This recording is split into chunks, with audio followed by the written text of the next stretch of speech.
Yo, what's up, y'all? It's your boy Rex Soprano in the building, man.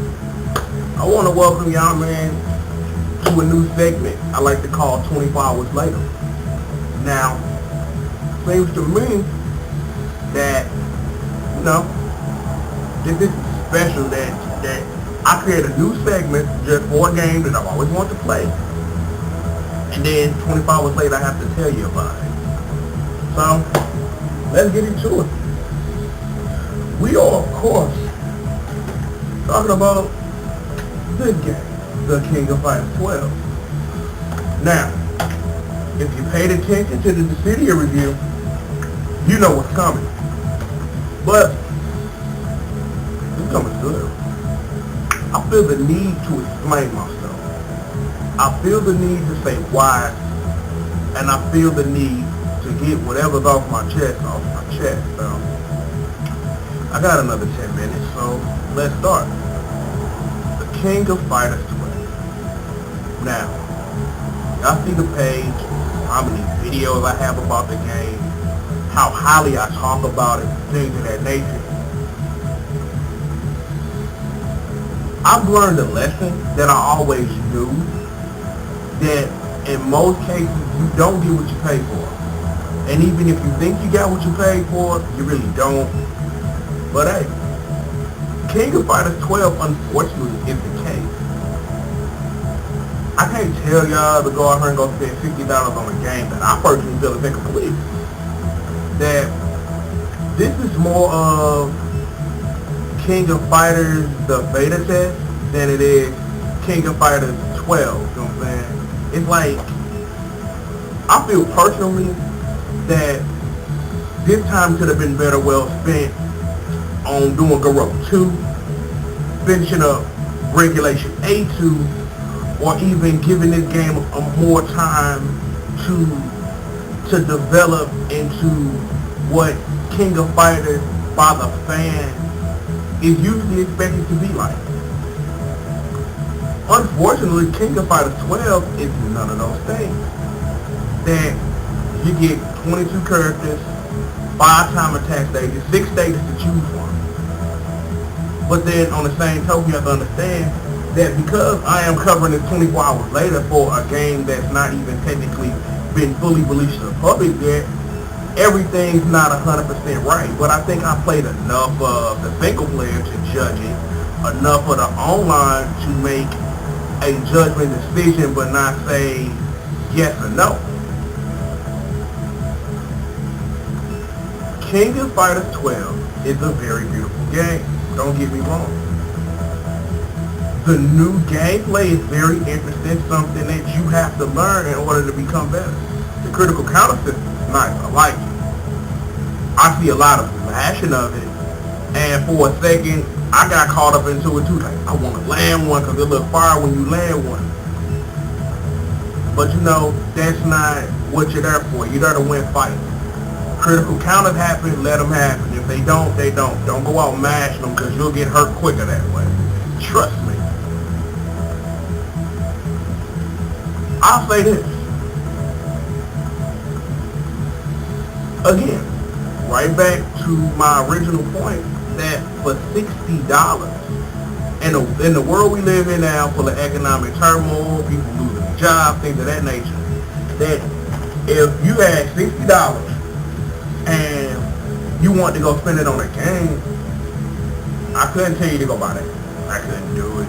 I'm not saying this because Rex Soprano, the gamer, loves King of Fighters. I'm gonna buy it right, wrong, otherwise. You talking to one of the few people who actually thought Maximum Impact 1 was a decent game, when everybody else thought it was that nonsense. So, yeah, you can kind of understand that my bias is skewed a little, but I knew in order for me to review this game and to review it on the merits on what I'm currently giving, that I had to step outside of myself a little bit in order to do it the correct way. Now, to get to the second part is that I'm finally going to close the debate, that with enough information that right now that I can kind of choose sides a little bit in the KOF 12 versus Blaze Blue debate. we've already talked about what King of Fighters brings to the table. Let's quickly run down Blaze Blue's bullet points. Okay, Blaze Blue has 12 characters, but it has a well-functioning storyline. Teach Me Dr. Lychee explains the storyline to you, all the little intricate points that you may miss, which I suggest that if you don't feel like playing the story mode, to at least that, if nothing else, at least watch Teach Me Dr. Lychee. So at least you have a little better knowing what's going on. Netcode light years better than what KOF 12 is currently bringing, but then again, I can't judge it because technically the rest of the servers aren't up yet, so we don't really know what KOF brings to the table. But as of right now, in the spaces that I'm bringing this review to you, that right now, Blaze Blue winning the fight right now on the one versus the other. You know what I'm saying? Another question that I get asked that's on the same subject, the Capcom versus SNK debate. I'm going to say this once, and I'm going to say it only once. I am a neutral party. Now, I'll be the first one to tell you. I was a Street Fighter boy first, but I played Fatal Fury Special on Super Nintendo like no other when I really didn't know what SNK was. Didn't really figure out the Capcom vs. SNK 2. Didn't really discover the KOF games till I played 99 on PS1, and it's been a love thing ever since. So I decided a long time ago, I'm going to take a neutral stance and I'm going to love them both equally. KOF 12, in a way, it disappoints me, and I kind of knew it would because I didn't want to get too hyped for it. Because see, I didn't want it, I didn't want it to end up kind of like how Raw ended up for me, how super overhyped I gave that game more credit than it was worth, and it was a good game.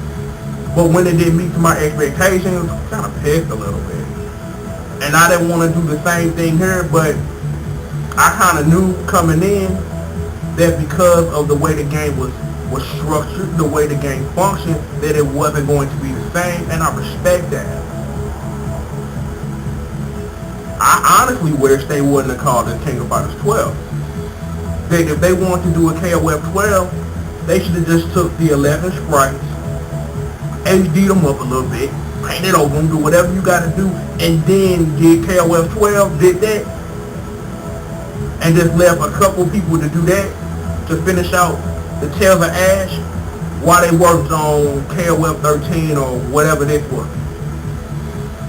They, like I said, they shouldn't have called this King of Fighters 12. I would be able to give this game a lot more credit and a lot more merit had they just said, you know what, we're not going to release KOF 12 right now, but we're going to give y'all this for the 15th anniversary and show y'all the direction that we want to take this in the future, instead of saying, you know what, name recognition, here's a stamp, bow. I'd have respected SNK a lot more had they just said, we're going to call the KOF Rebirth and keep it pushing. But, in the end, other than those small little gripes, the game is great.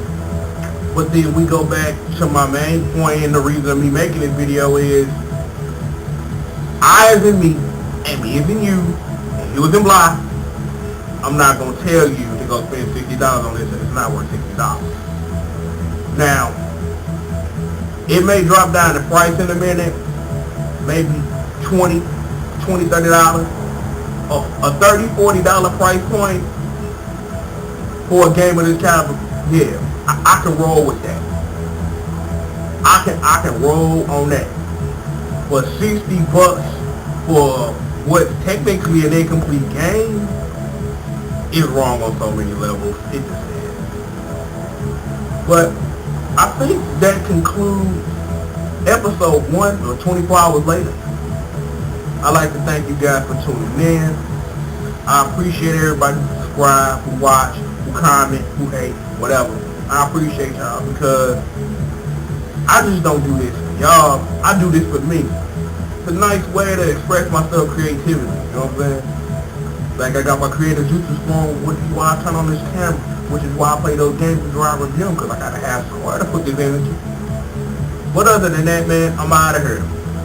Hopefully, You guys will get a full review of this once SNK Play 1 gets everything ironed out, and then I can actually give an actual review and be 100% honest with you guys. But as of right now, can't tell you about this game. But I'm out of here. 360, y'all. All my 360 cats, man. Y'all see me online, dog. I'll be glad to run a couple, man. Trying to get better. Right now, who I'm running, just so you know, so it's not asked later. Athena and Ash. That's it. It's Athena and Ash. You may see Terry, you may see Benny Marwin, you may see Robert in there somewhere. And that's pretty much the squad, though. But other than that, man, I'm out of here. Y'all get at me, dog. Rex Soprano, SME Click in the building. Holla back.